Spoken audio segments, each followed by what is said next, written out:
Assalamualaikum warahmatullahi taala wabarakatuh. Di sana aku kapai jalan-jalan cek lu pura-pura bahagia. Di bawah aku cek lu ya. Aku sekedar berbagi tip. Kalau bakat tu hati masuk ke dalam tu rasu-rasu kata rajam.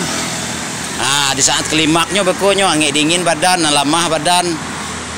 Tu klimaknya ya kalau anan di rasu-rasu menggaduh badan tu netralisir capek jo.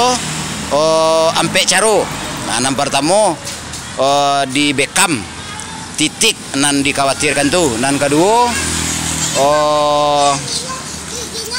diminum alkohol atau ayah karambia. Ayah karambia itu alkohol juga.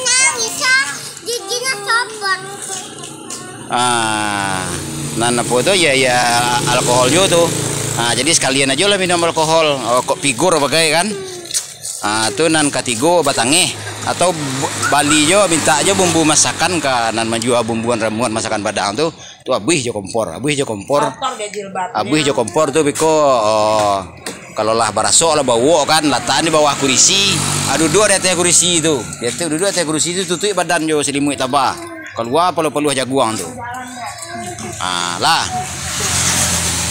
tuh tiga tip tuh.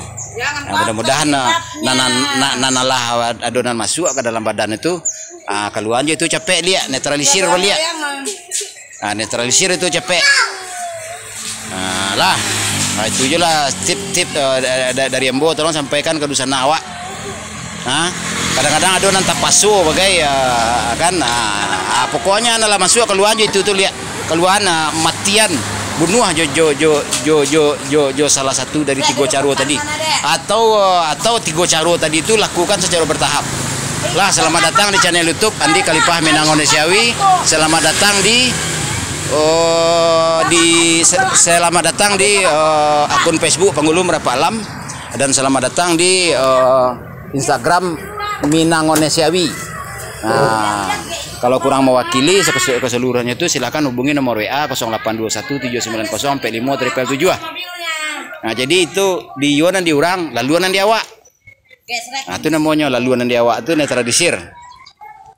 Di yuan di orang. Begitulah.